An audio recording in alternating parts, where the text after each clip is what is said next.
Kan gue kalau ditanya selalu, Madrid bisa sih ngetop begini di Eropa dalam berapa tahun terakhir, Zidane bisa kayak gitu, Ancelotti 2 kali juara. Ya kan Mourinho, gue selalu menunjuk sosok dia gitu. Karena ketika mau masuk ke El Clasico ya, itu 10 pertemuan sebelum dia masuk ke Madrid, itu Madrid kalah 8 kali. Wow. Seri sekali, menang cuma sekali. Se-inferior itu terhadap Barcelona. Tiap masuk lapangan, palanya pada nunduk gitu. Dikeplak-keplakin tuh sama Mourinho, lu tuh pemain-pemain bagus Liganya gitu. Cuma dengan cara untuk Arsenal, menurut gue beda. Ya karena itu, faktor-faktor pesaing dia yang memungkinkan menghadirkan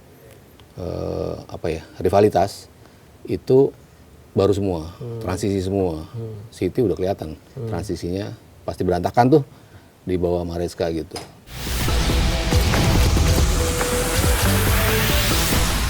Mungkin kita belajar dari satu klub yang punya akademi salah satu terbaik ya, La Masia, yaitu Barcelona. Di mana Barcelona ini sebentar lagi atau udah fix ya? Rodri. Udah fix ya, Rodri ya. Fix. By the time kita syuting, Rodri sudah fix. Hari ini dia akan tes 60 medis juta katanya. euro. Wow, untuk 60 juta euro. udah 30 tahun, sisa kontrak tinggal setahun lagi. Iya, tapi best player di 2 musim terakhir, pemain terbaik dunia gitu kan. Best player juga di Piala Dunia. Piala Dunia juga. Dengan datangnya Rodri dan mungkin ada Julian Alvarez mungkin ya, itu masih rumor sih. Ini berarti udah selesai dong, Barcelona juara dong ini. Wih, Madrid belanjanya juga gila loh. Tapi belum ada striker dia. Iya, Si Adeyemi. Lewandowski belum Iya, kan. si tinggal Lewandowski Adeyemi udah sama ke Gordon kan Chicago. belinya. Iya kan, Iya. nah, dibilangnya Guy kan. Iya, iya. Kemudian Ya, ada Yemi, Yamal. kalau kita ngelihat Barcelona, emang kan pilihannya awalnya adalah Julian Alvarez. Tapi nggak dapet-dapet. Iya, dan itu pilihan yang menurut gue emang layak lo kejar, Julian Alvarez gitu. Tapi kalau lo punya opsi untuk mendapatkan Rodri, sementara Julian Alvarez itu masih diikat terus nih sama Atletico dengan gak dilepas-lepas mulu nih, dipersulit lah kepindahannya, lo punya Rodri, ya gue akan amanin Rodri dulu kalau dia available gitu. Karena menurut gue sepenting itu peran dari Rodri yang walaupun Barcelona juara Liga terus ya 2 musim berturut-turut, tapi menurut gua keseimbangan lini tengah di mereka terutama untuk tampil di Champions League belum stabil. Frankie de Jong nggak cukup. Enggak, Frankie de Jong juga cedera lagi tuh, Ya, cedera lagi masih cukup panjang dan dia dalam setahun berapa kali sih dia main full? Iya. Pasti ada rentang lama cederanya gitu sehingga yang main ya Pedri, ya Casado, ya berubah-ubah lah posisi di tengahnya. Lo nggak punya gelandang yang firm week in week out yang main. Lo nggak punya Busquets yang selalu available gitu. Nah Rodri harapannya tuh ya bisa memberikan itu tanpa lari yang sebanyak itu. Ya kayak Busquets persis lah. Lo operan-operan yang pas gitu. Nggak bisa di pressing dia. Nggak bisa di press, keluarnya enak. Ya temen lo udah kenal lagi kan. Olmo ada di situ, Pedri ada di situ, teman-teman timnasnya. Iya, Yamal ada di situ. Ini udah kayak timnas Spanyol nih. Betul, timnas mini. Kayak Persib ya, timnas mini. Iya lagi. Cuman barisan depannya menurut gua masih ada PR. Nah, itu dia. Ketika Rashford cabut, Ferran Torres cabut, Lewandowski cabut. Rashford sama Ferran aja, sama Lewandowski bertiga di kontributnya 50 gol bertiga. Ferran udah fix ya? Udah Ferran udah ke fix. PSG. PSG. Ntar jadi jago tuh di PSG biasa gitu kan. Biasanya. Kontribusinya 50-an gol, ini bertiga. Artinya sepertiga dari golnya Barcelona. Nah, gue selalu membuat kalkulasi seperti itu. Ketika Madrid kehilangan si James Rodriguez sama Alvaro Morata di musim yang sama, orang kan pikir kan mereka bukan starter kok. Iya, tapi kontribusi mereka terhadap Madrid di musim itu 31 gol berdua. Begitu mereka cabut, ya lu kehilangan 30 orang yang bisa cetak 31 gol. Dan benar, lu nggak punya penggantinya untuk dirotasi untuk menjadi mereka. Makanya Madrid habis itu kehilangan gelar. Nah, Barcelona 50 gol. 50 gol nih kompensasinya. Datengin Gordon dan juga Adeyemi. Di pramusim sih gue belum impress ya dengan permainan mereka. Makanya kalau misalnya masih bisa ngejar Julian Alvarez itu ideal banget gitu. Cuman kalau enggak ya lo akan pasti naruh si Lamine Yamal di posisi itu. Dani Olmo lo bisa dorong ke depan. Lo akan memainkan pemain-pemain existing lo untuk berada di posisi yang bukan posisi asli mereka, tapi mereka juga bisa kontribut gol. Kayaknya Barcelona akan bermain di gaya seperti itu gitu. Nah Madrid di sisi yang lain pembeliannya luar biasa loh, pemain-pemainnya gila-gila. kalau Barcelona kan belakangan kabarnya susah dapetin Julian Alvarez, mereka kejar Ayoze Perez nih. Oh iya, Ayoze 33 tahun nih. 33 tahun striker veteran. Nah, kira-kira ini panik buying apa sih? Kayak dulu Brad White. Nah, kayak Brad White, kayak Joselu, ya tipe-tipe begitu tuh kan. Dan di La Liga, lu tetap butuh tuh pemain-pemain pengganjal yang know-how La Liganya tuh luar biasa. Pengetahuan tentang La Liganya. Iago Aspas, Gerard Moreno, iya Villarreal, ya termasuk si Ayoze Perez itu. Modelannya juga seperti itu. Carlos SP itu yang dibeli sama si Madrid itu juga di Levante luar biasa gitu kan. Makanya kadang-kadang orang bilang ini siapa sih? Ya berarti lo kurang nonton La Liga gitu kan. Lo untuk tidak tahu pemain-pemain seperti ini. Tapi di La Liga itu pemain-pemain seperti ini tuh penting. Untuk ganjel tadi yang gue bilang, lo kehilangan sekian gol, lo butuh pemain lo yang musim lalu bikin 17 gol di klub apa, musim lalu bikin 12 gol di klub apa. Lo tetap butuh 9 gol untuk tetap bisa cetak gol untuk merotasi squad gitu. Jadi kalau akhirnya ujungnya muncul panik buying itu lo nggak dapet Julian Alvarez, ya mungkin dia nggak akan menjadi striker utama gitu. Tapi kontribusi golnya tuh tetap dibutuhin. Tapi Madrid kan yang spesial sebenarnya adalah Mourinho. Iya, spesialan kan. Ini gimana ngelihat El Clasico ini, apakah Madrid bisa menghentikan hegemoni Barcelona? Kalau tadi kan Persija Persib ya. Kalau ini Madrid hentiin Barcelona bisa nggak nih? Iya, Madrid kan beli Yan Diomande ya, Cucurella, Carlos SP tadi ya. Terus juga Dumfries, Konate, Bernardo Silva ya. Gokil kan. Pembeliannya diam-diam juga sih. Sangar sih. 2 gratis lagi. Konate sama Bernardo Silva gratis lagi. Itu gue mungkin masuk lagi ke periode di mana kalau nggak nonton Klasiko gue akan nyesel.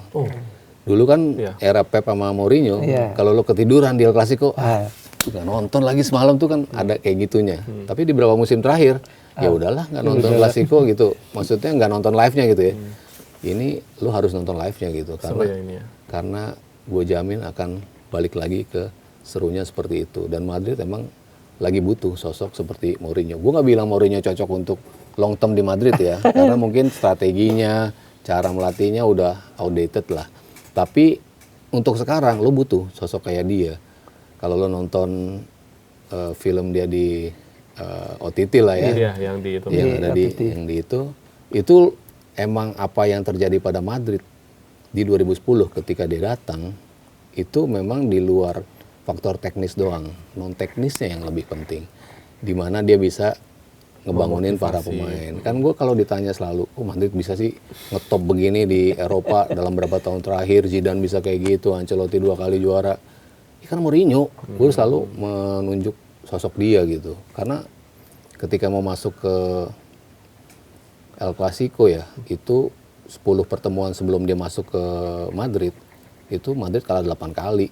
Wow. Seri sekali, menang cuma sekali. Se-inferior itu terhadap Barcelona. Tiap masuk lapangan, palanya pada nunduk gitu. Dikeplak-keplakin tuh sama Mourinho.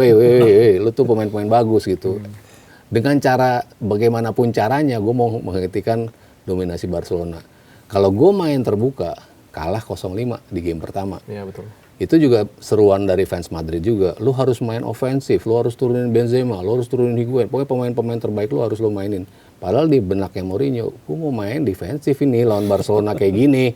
Mourinho udah ngomong gitu, seperti gue lawan Inter kan, waktu gue dia megang Inter, gue maunya main kayak gitu. Tapi desakan dari fans mau show of force Madrid, das 5-0.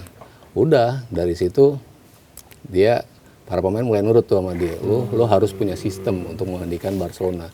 Ada nakal-nakalnya dikit lah ya, sikut-sikut, nginjek-nginjek, dorong-dorong gitu. Tapi itu yang dibutuhkan untuk ganggu stabilitas dari Barcelona. Sekarang dia akan mencoba untuk melakukan itu, tapi dengan mungkin lebih elegan lah ya, nggak frontal kayak zaman di era Pep dulu. Nah kalau Premier League sendiri gimana? Apakah masih Arsenal? Kalau kemarin kan kalau kita lihat nih City udah ganti pelatih dari Pep ke Maresca. Walaupun asistennya kan langsung pasti auranya hilang ya. Auranya hilang, betul. Dan kemarin kan Community Shield kayak bukan City kan gitu. Bener. Udah gitu Rodri hilang lagi. Rodri hilang lagi. Jadi 50%-nya udah hilang karena Pep, 20%-nya lagi hilang lah. Hilang lagi. Tinggal 30%. Nah itu jadinya City kayak gitu tuh. Oke, kalah 3-0. Kalah 3-0. karena ya pelatih terlama sekarang ya mau nggak mau Arteta, walaupun baru 6 tahun ya, betul. tapi dia tetap pelatih terlama di Premier League sekarang. Dia udah tahu banget gimana caranya untuk bersaing 4 musim berturut-turut posisi 1-2, 2-2-2-2 terus akhirnya menjadi juara. Dia udah akhirnya melewati mental barrier itu untuk gimana menjadi juara. Penambahan pemainnya juga pas. Bruno Guimaraes tuh sosok yang lo nggak pusing kalau ada pergantian di tengah. Padahal tengah lo banyak banget. Banyak banget. Iya. Declan Rice, Zubimendi, Merino, Odegaard. Lewis Kelly bisa situ. Luis Kelly kemarin bagus banget main di posisi itu. Nambah lagi Guimaraes. Guimaraes Piala Dunia 5 assist. Dia bisa menawarkan asis-asis ke depan gitu kan. Solis bagus juga. Ini pemain asis dari set piece-nya cukup banyak. Musim lalu 21 asis loh dia. 8 itu dari set piece.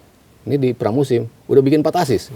1 gol 4 asis. Artinya lo memang membeli dia untuk asisnya dan ditunjukin langsung. Dia bisa bikin cukup asis. Dan golnya dari Havertz kan juga asis dari dia ya. Jadi lo kehilangan Trossard di depan, ada potensi juga kehilangan Martinelli kalau memang jadi ya.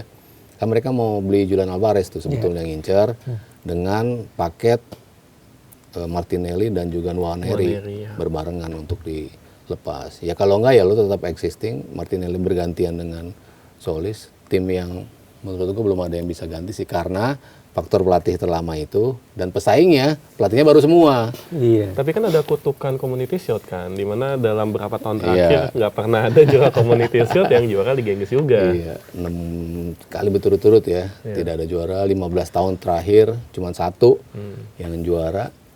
Ya lo nggak bisa melihat juara ini otomatis akan juara liganya gitu. Cuman kasus untuk Arsenal menurutku beda. Ya karena itu faktor-faktor pesaing dia yang memungkinkan menghadirkan rivalitas itu baru semua, transisi semua. City udah kelihatan transisinya pasti berantakan tuh di bawah Maresca gitu. Liverpool Iraola mungkin lebih mulus gitu. Chelsea Alonso ini menurut gua akan jadi paket kejutan nih, bisa menjadi runner up, bisa pokoknya dia 4 besar kayaknya udah gue jamin sih Chelsea ada di situ. Karena mereka cuma main di domestik, mereka nggak main di Eropa, itu kan keuntungan juga. MU gue belum sepenuhnya melihat Carrick sukses membawa United ke level itu dengan banyak pertandingan. Karena segitu pertandingan dia bisa fokus untuk bisa mendapatkan posisi itu gitu. Posisi ketiga, poin terbanyak di paruh kedua musim, tapi lo cuma main 1 kompetisi. Sementara semua tim main di 4 kompetisi. Jauh-jauh gitu kan. Dan yang paling penting adalah lo main di Liga Champion. Lo bisa nggak bagi pemain-pemain bagi fokus di 2 kompetisi seberat itu dengan komposisi seperti ini? Menurut gue belum cukup tebal tuh. Lo kehilangan si Casemiro aja udah PR tuh. Penggantinya Andre Santos Sama Tielemans. Ugarte cedera juga. Ini problem juga loh. Si Maino sama Santos gitu. Maino sama Tielemans. Tielemans sering cedera juga. Santos lo nggak tahu kan bakal cedera apa enggak gitu. Jadi masih ada problem juga. Sementara depan yang menjadi sukses musim lalu ya 3-3-nya oke lah, pembelian sukses ya, Sesko, Mbumo, Kunya gitu. Tapi untuk main seminggu 2 kali dengan intensitas tinggi itu yang belum dijawab sama Carrick. Nah ya gue menunggu jawaban dia sih. Kalau menurut gue sih agak sulit ya buat United untuk menjadi juara. Jadi masih Arsenal. Jadi masih Arsenal tuh. Spanyol gimana? Spanyol Barca Madrid belum terjawab tadi. belum terjawab ya tadi itu. Nah ini mungkin akan balik lagi ke hasil El Clasico. El Clasico. Jadi kedua tim akan menang lawan tim-tim yang lain penantiannya di El Clasico. Itu yang sering terjadi di era Pellegrini sama lawan Pep tuh di Madrid.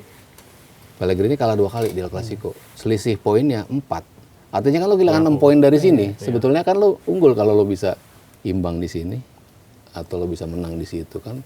Itu penting banget El Clasico, sekarang menjadi lebih penting lagi.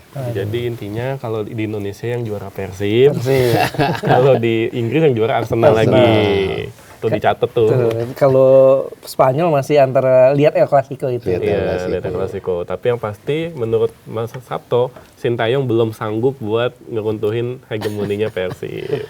Squadnya belum lengkap, wah udah. Kan masih nyari striker, ya nggak? Iya nggak berasa udah setahun lagi, udah hampir sejam loh kita. Hampir Sejam lebih. ya. Sejam lebih. Nggak berasa emang. Nggak berasa kalau ngobrol sama Mas Sabto nih. Mesti dibikin ini kayak sequel kali ya. Boleh, nanti kita undang lagi ya. Kita undang lagi. Kita undang lagi, kita nanya itu yang sebenarnya yang bocorin soal Rizky itu siapa ya? Oke, kita tutup episode ini. Thank you Mas Sabto. Sama-sama. Bye.